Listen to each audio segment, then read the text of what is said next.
A couple of years ago, I flew home to visit family. I would be there for about a week and then we would head to the coast for a week, and then back home for another week. I totally needed this break. I had just ended an on-again, off-again relationship. Like seriously, one day on and the next off. It took 7 months of putting up with it because you're supposed to fight for what is important to you, right? Anyhow, I finally just said that it was done. No more chances, no trying to work it out, just done. So with that chapter of my life being over, I was more than happy to be somewhere else, surrounded by family, and begin putting myself back together. Got there, spent a couple of days sleeping a lot. My mother's a nurse and she was becoming concerned that there was something physically wrong with me. I just needed a couple days in a safe place, where I could let my brain work on digesting the new life I would have when I got back home. So, before we left for the coast, I met up with a friend from grade school that I had kept in contact with over the years. I thought it would just be he and I, but it didn't really faze me that another person was there. We hung out for a while and then I needed to head home because I had to take a backwoods route to get home, or take a different route that would add another 20 miles onto my track. Being backwoods, I needed to be able to keep an eye out for deer. So I said goodbye and told my friend's friend that if he was ever in my neck of the woods, look me up and we would grab a drink and hang out. I told him to grab my number from my friend and out the door that I went. About halfway home, I get this weird, queasy feeling in the pit of my stomach. So I slowed way down and sure enough, there is a deer in the middle of the road. Because I had slowed down, I could see another car out on the road. I couldn't shake the queasy feeling, so I figured it would be better to cut off and go down the main road, because there were more places to stop. I seriously didn't want to stop in some rural farmer's driveway. I've watched too many movies to make that mistake. So, I get over to the main road and pull into a gas station, and I sit there for a couple of minutes, trying not to get sick to my stomach. I ran into the store, grabbed some water and ginger ale, and came back out to my vehicle, still unable to shake that queasy feeling. So, I started to head home from the gas station and knew I didn't want to go straight home. So, I drove around, taking this road or that road, until that weird feeling started to go away. And then I went home, read for a bit, and then went to sleep. Next day, everything was fine and we headed off to the coast. Fast forward 2 weeks. The trip is over and I'm still feeling a little bit fragile over the breakup, but that's all. I figured I would begin the process of cleansing the environment of negative energies, and then work through the baggage that came from the breakup. I knew there was a lot and that it would take time. So the next day, I'm going about my business and everything as cool as can be, when picking through the junk left behind after a breakup. I'm really just doing mindless things to zone out and not to have to think too much on the activity, since my brain was working full-time already. A little bit later in the day, my phone rings. I don't get a lot of calls, so I assumed that there might be a family emergency, and that I needed to answer it ASAP. The area code of the caller, who is not in my contacts, is the same as my cousin, so I answered without a second thought. On the other end was my friend's friend, S.A., the acquaintance that I met at my friend's house. It's a little weird to have him be calling me, but I'm not thinking that anything is terribly out of the ordinary. I asked him what was up and he said that he was at the airport. I still find it a little odd but say, "Oh, that's cool. Where are you going?" He said that he had already landed. Again, I'm distracted and really just want to get him off the phone so I could go back to my mental sidestep and zone out while my brain chugged away. So I said that I hoped that he had a good time wherever he was. He said that he needed me to pick him up. What? Did you say you needed me to pick you up? Yeah, he replied. I came to visit you. I paused there for a second. I know for a fact that I didn't show any more interest in him than general courtesy. Even the tossed over the shoulder look me up comment was one of those polite things to say because you never actually plan on seeing them again. "Why did you come to visit me?" I asked. He said that he felt a deep connection and wanted to be with me. I'm starting to get angry as well as freaked out at this stage. I told him that I didn't feel the connection at all, and couldn't believe that he would fly across country to see someone that he had spent maybe 2 hours with. He said that I had invited him when I said to look him up. I said, no, I don't think so. That's just a polite thing to say to some random person that has made a very small impression on me. He said that he needed to find a way back home then since I had misled him. Misled him? What the heck? Look me up if you're ever in my neck of the woods had led him to think that was the basis for any sort of encounter that was meaningful. He said that he needed a place to stay until he could get the money for a plane ticket back. I said that there were more than enough hotels that he could stay at while he got himself sorted out. He said that he didn't have any money after buying the random one-way plane ticket. So at this stage, I'm flabbergasted angry and freaked out that someone would do that on a one-way ticket. I finally caved and said that he could stay the night while he sorted everything out, but I expected him to be gone no later than the morning of the day after tomorrow. So I bring him to my place, throw pillows and a blanket on the couch, and turn to head to my bedroom, and he asks if he can sleep with me. I'm like, no way that's going to happen. So I point out that I have firearms and do not attempt to come in. The next day, I have to work, so I woke him up and told him to get up and find a way home immediately. I also told him that I had to work, but I would check in on his progress because the next morning, I was dropping him off at the airport regardless of whether or not he had to wait back. I went to work and he blew up my phone all day.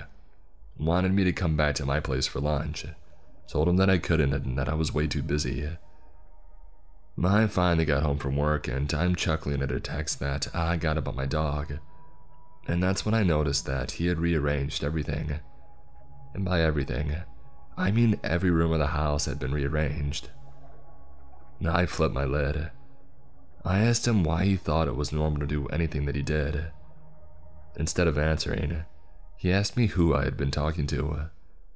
I said that it really wasn't any of his business, but I had received a text from the guy watching my dog while I was on vacation. Color me shocked when he says that he doesn't want me to talk to that guy. I'm no longer freaked, but full force apocalyptic disaster is about to be unleashed and leave nothing but a smoking crater. The temperature drops about 10 degrees and I very calmly said to get his stuff, and I was calling a cab to take him to the airport because he's a complete psycho. Side note, full rage had been achieved when it feels like the temperature drops and I speak very calmly. If I'm complaining about something, it's a quick burn. If I go monotone calm and tilt my head to one side slightly, that's where I hit Arctic level anger. So, he unaware of the environmental change that has occurred, and that the chances of survival are dropping by the second, decides to tell me that he used my computer, and got my ex's phone number, and they both agree that I was just heartless. We're fast approaching the epic scale disaster, and he finally seems to notice how deep into rage I had sunk. I told him it was unlikely that he had gotten into my computer, because it's a full quote of a part of The Art of War by Sun Tzu, and that he would have had to have been the processing power of the Hadron Collider computers, and it was obvious that that was not the case. I told him that he had 3 minutes to get his stuff and get out, or I wouldn't be responsible for what would occur. So, still yelling insults at me, he gathered his stuff up and he left. I used to get calls and texts from him. I would block one and 6 more would pop up, but it eventually stopped. To this day, I have no idea, nor interest in knowing where he's at or if he made it back.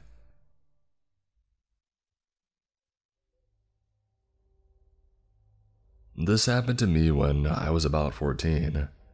I was best friends with this girl Robin. We've long since parted ways, but I used to stay over at hers all the time. Robin was an only child to an older couple, both roughly about 60. Her house was old and the bedrooms were quite small. She had a thing for decorating her room and spooky things.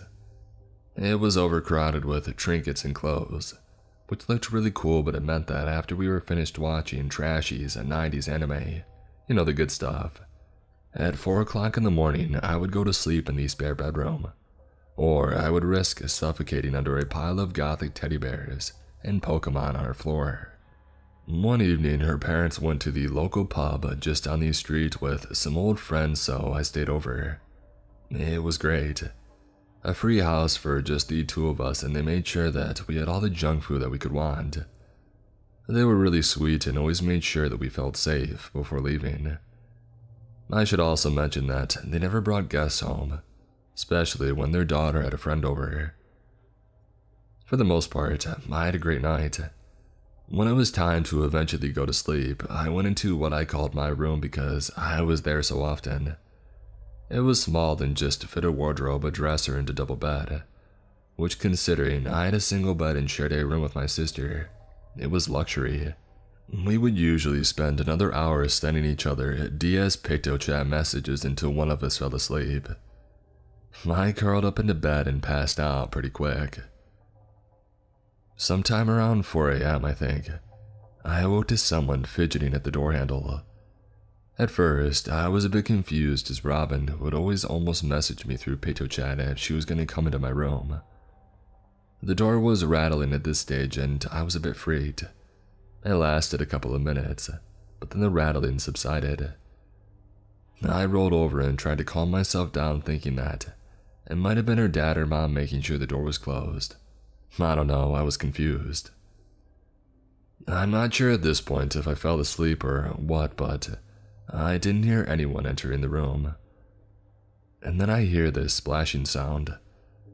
I remember thinking it was really loud and clear, and as these seconds went by, I realized this wasn't a part of a dream. This was something I was actually hearing. So, as I was facing the wall, I rolled my head around as silently as I could, and I could see this very tall man next to my bed, facing the corner. He was so close to me. He was tall, at least 6'3", and he had a thick black short haircut, and he was incredibly pale and toned. He looked to be in his early 30s or something, and he was wearing nothing but a pair of black boxers. What in the world? There was no way this could be her dad. While he was almost as tall as this guy, her dad was visibly older, had silver hair, and the top of his head was bald. There was no way anyone could confuse him with this guy. I was in shock. I had no idea what was happening, and I remember feeling my heart in my mouth. I didn't know what to do. I just stared in shock for a couple of seconds and then, as quiet as I could, turned back around and just pretended to be asleep. I remember trying to control my breathing so he wouldn't notice me. Eventually he left and I was awake for what felt like an hour, too afraid to move. I didn't know who this guy was and if he was still outside my door. Did he see me? If he saw me, what would he do? I didn't hear anyone else in the house. There was no talking and the walls in this house were paper thin. When I eventually worked up the nerve, I darted into Robin's room and broke down. I was panicking and she just kept laughing at me, saying I was being ridiculous. I was lying. I was just having a nightmare. She told me to go back to bed, and I refused to go into the room. I didn't feel safe. She rolled her eyes and we both went into the room. She looked around and suddenly started shrieking. She had just stepped into a puddle of pee. I told you, it was everywhere. It was on the wardrobe, on the dresser, and soaked into the carpet. At that point, she was just as confused as I was. Even so, it was 5 a.m., so she grabbed my pillow and blanket from the room, and I gladly took my chance with the Teddy Avalanche and slept on her floor. The next morning, I remember being incredibly wary of her dad. There was no other male figure around, and they weren't the kind of people to have people over, especially when their daughter had guests over. So I directed my fear and confusion at him. I knew it wasn't him though, but at that point, I was just so anxious around any kind of male figure. I remember sitting around the breakfast table and Robin still wasn't sure what to make of it. Somehow part of her didn't want to believe me, even when she saw the evidence for herself. I didn't say anything to her parents, and neither did she. I went home scared, confused, and out of my friends and family, no one seemed to believe me. It wasn't until recently that I retold the story to a group of friends and my best friend, who I was friends with at the time, and they reacted with, "Wait, that was real? We all thought you were just making it up." Later on, my sister told me that the houses in the area are connected through the attics, and that you can get from one house to another. Maybe somebody crawled through there and gotten in. But why were they almost naked? And did they know that I was there? I never really understood what happened. Needless to say, I never slept in that room and never slept alone in that house ever again. So yeah, person who broke into my room and peed all over the place. I hope I don't see you again.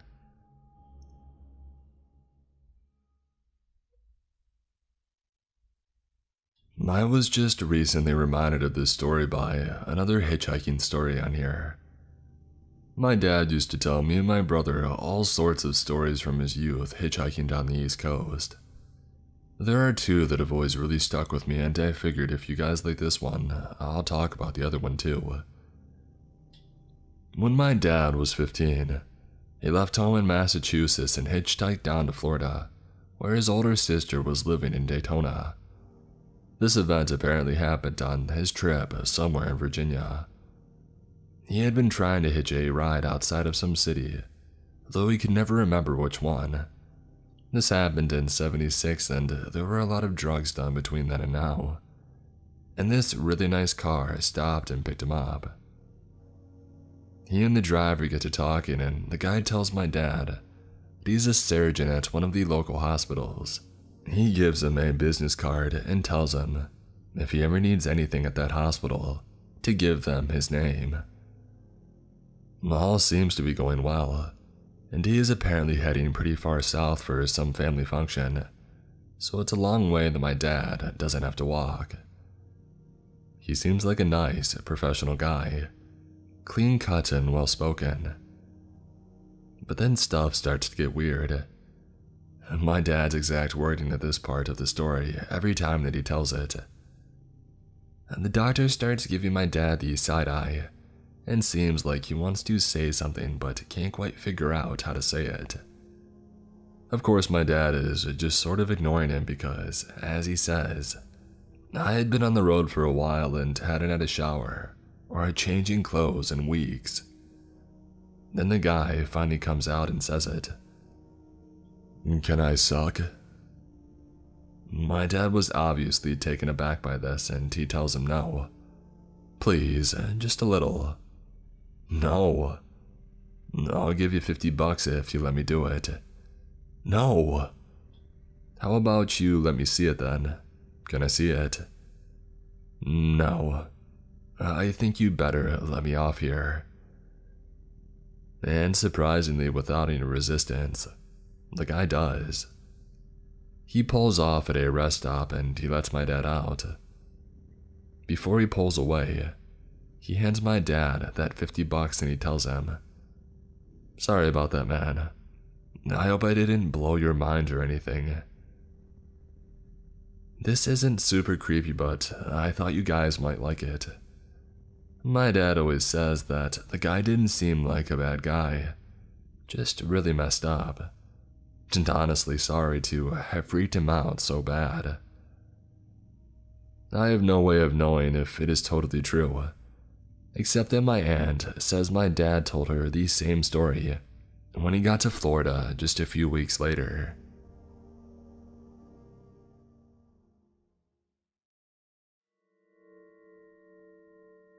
I'm a 35-year-old female, and my story takes place when I was 15, but it feels like yesterday, It was the day that would change my innocent youth forever.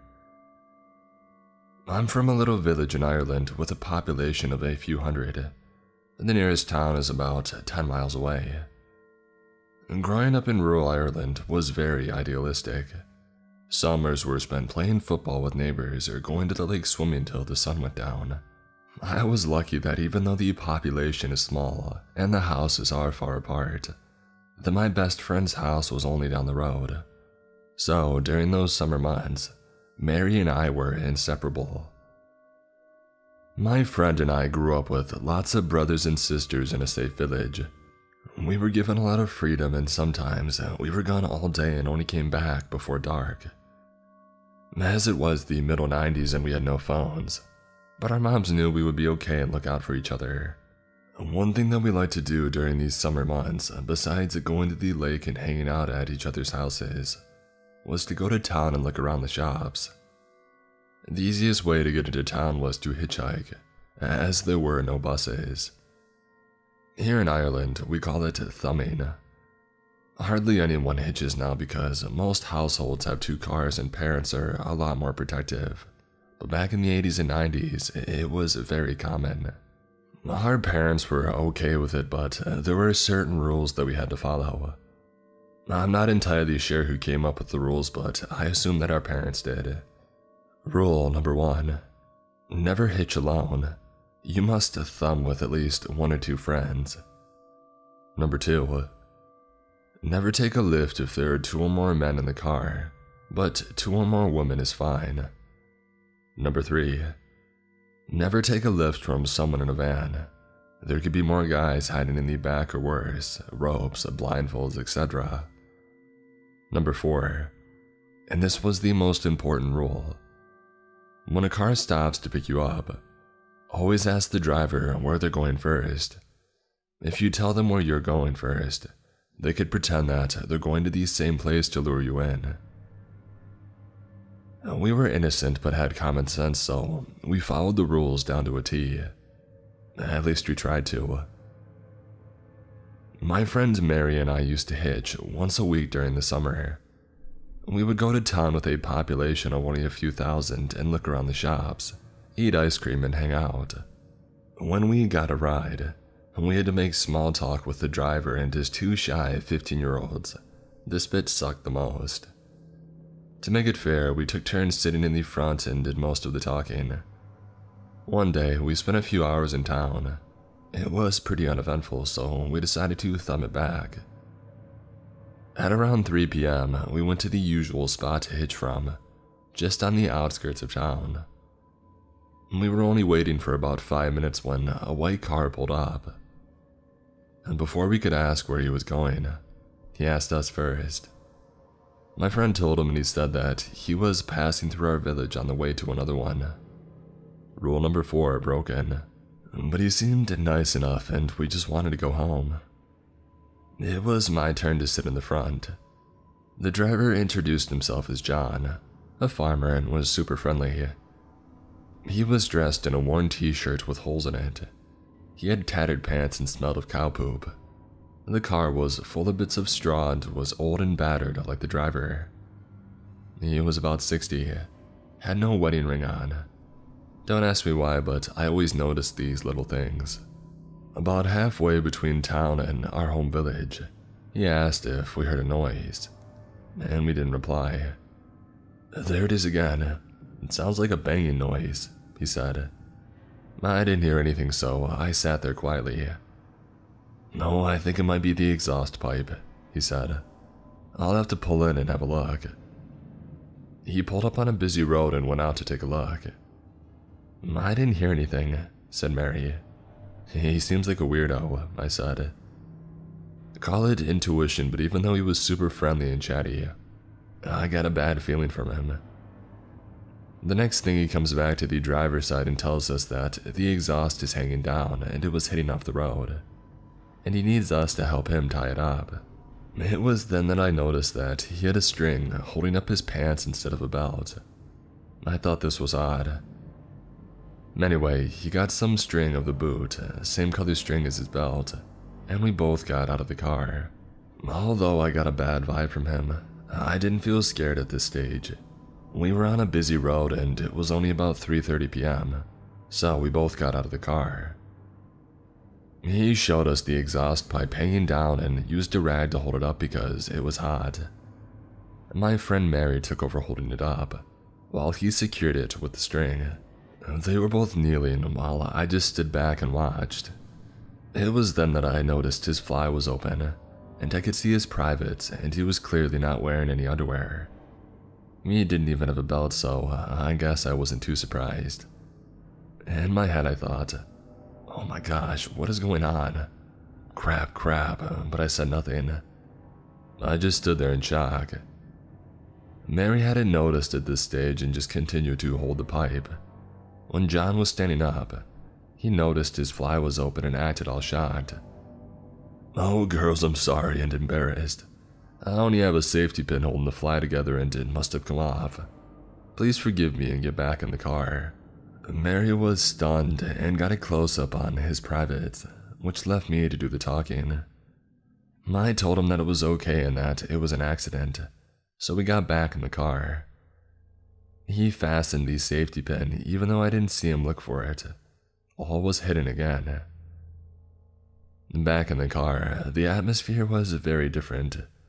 We both felt mortified and he kept apologizing over and over. I looked out the passenger window and just repeated, it's okay, it's okay. Then he said something that turned my stomach. Oh well, girls, you had taken it very well. If I didn't know any better, I would swear that you liked it. And then he nudged me in the arm with his arm, like you do to a friend. I looked at him through the corner of my eye, my face still facing the window, when I noticed that his fly was undone again, and that he was exposed again. He must have noticed me looking because he said, "Oh, the safety pin keeps opening, just don't look." Fine by me, I thought, but I said okay and continued to look out the window. He kept nudging me and saying, don't be looking, giggling at the same time. He was doing this in a playful way, like it was all a joke. Mary started giggling too, because when she's nervous, she laughs. I knew it wasn't her fault, but I was getting angry at this stage. He wouldn't stop telling me to stop looking. And then he said, your friend is laughing, she must be enjoying the view. And this made her laugh even harder. Now remember, we're both polite 15-year-olds that always respect our elders and are a little shy, so I would never speak up to an adult. The nudging in my arm and my friend laughing was all getting to be too much. He asked if it was the first Willie that I had ever seen, and told me once again to stop looking. I was turned facing the passenger window, so much so that I had my back to him. There was no way that I could be looking. I lost my temper. I shouted at the top of my voice, I'm not looking. Mary, shut up and stop laughing. Silence followed. He said that he was sorry and that he was only joking and there was no need to be so serious. I said nothing and sat there, red with temper. I should have told him to let us out. I should have told him to cover himself up, the dirty old guy. But I was in shock too, and part of me wanted to believe it was all an innocent mistake. We finally arrived at our tiny, safe little village. We got out and he said again that he was sorry about the whole thing. My friend got her voice back and assured him that it was okay. I said that it was all okay and it was nothing to worry about. I said thanks for the lift. What he said back sickened me. He looked me up and down with this creepy smile and said, "Oh girlies, thanks for everything," and he drove off. We were left speechless. We sat down on a nearby bench to process all of this before going home. We made a deal that we wouldn't tell our parents there that they would never let us hitchhike again. My friend finally got her voice back and repeated, "What a weirdo, smelly old guy. He had this plan the whole time," over and over. About 5 minutes after sitting down on the bench, who drives by going the direction that we just came from? You guessed it, little old guy Farmer John, waving and smiling while we sat there stunned. He had beeped to catch our attention, so much for passing through our village. A few months later, and the ordeal went to the back of my mind. Occasionally, we would talk about Farmer John, but we made jokes about it and we told some of our friends about what had happened. One day, I told a friend of mine named Brid. A cousin of hers had told her a very similar story. The cousin lived in another village about 20 miles in the other direction from town. She was only a few years older than us. While hitchhiking home one day, the same thing happened to her and her friend. The exhaust, the safety pin, and the undone fly. It was no accident, and my worst fears were confirmed. Farmer John really was a weirdo.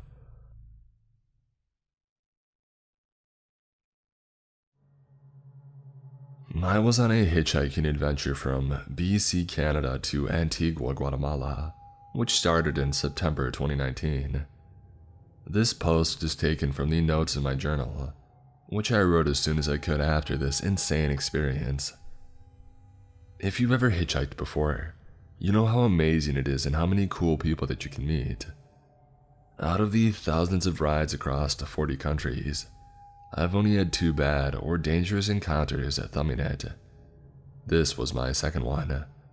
I was taking a break from traveling to find some lawn work in California's Nevada City, a beautiful little town with a very interesting crowd, but got stuck a few towns over for not getting a ride all day.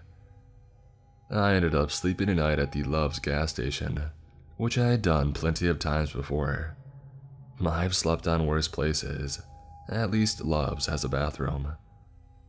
In the morning, I was a little more desperate to accept rides because no one was stopping and it had already been a whole day. I just wanted to get out of there. A pickup truck is speeding past me and slams the brakes ahead, and then slowly backs up. Inside is a man and a woman in their late 50s, and he says in a husky voice, "Where you heading, boy?" "Nevada City. Any distance helps." "We'll get in, we're going to Yuba." They seemed normal enough, even without most of their teeth and hair, so I jumped in. It all happened in rapid succession. 1, I toss my bag into the back and jump in. 2, I shut the door.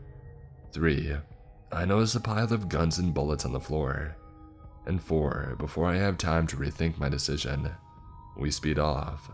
So, as I'm trying to assess whether or not I'm in danger, they start telling me how this guy got out of jail for aggravated assault and how he beat the crap out of that guy so bad that he can't think straight no more. And they both laugh. She's holding his seatbelt over his chest and they both smell awful. And they start asking how much money I have. I think, yep, I'm not safe here.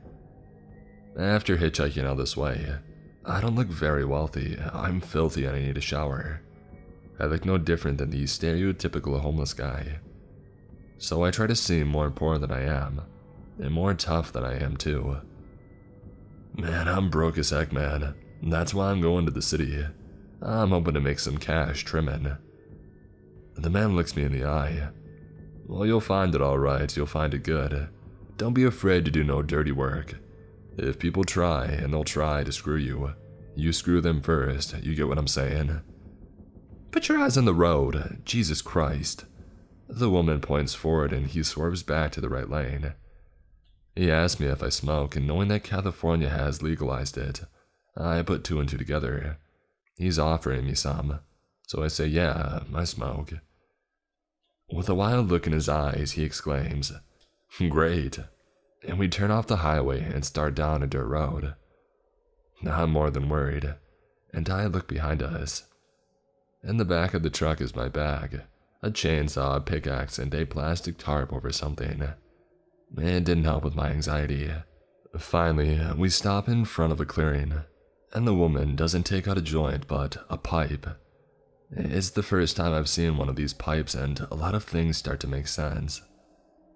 While he lights up and exhales into the car, I've never seen smoke so white.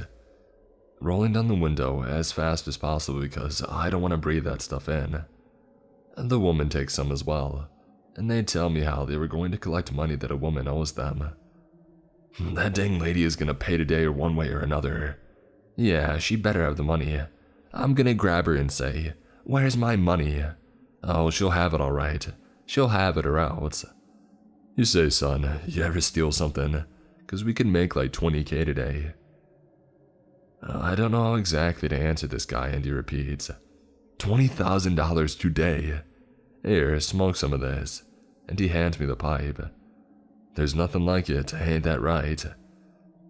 I gently reject it and say that it isn't really my thing, which he surprisingly takes well, and smokes some more before putting it away and driving off back towards the highway. Now his driving is terrible, swerving, speeding, hitting brakes abruptly. Then he starts trying to convince me to help him steal some weed plants. You hold my gun and I'll drill the hole, and I'll keep a lookout. Yeah, baby girl, we'll keep a look. Now you gotta be careful if you hear the dogs because them sons of guns are nasty. Nasty, I tell ya. You see this bite? And he reveals what looks like a terrible scar on his arm. I didn't really know how to get out of this situation, so I sounded as confident as possible and said that I was meeting a friend to look for work together and they would be expecting me today. We neared the end of Yuba City where they pulled over to the side. Well, it's your funeral, you don't want to eat. Fine by me, but if we ever want that cash, you just call me. And he hands me his phone number. Heck no, I think. Hey, thanks, I will. Quickly retrieving my bag and smiling nervously. The woman says with a wave, Take care now, God bless. And they speed off. I'm standing on the side of the road thinking, what in the world was that? And I'm happy to be out of that car.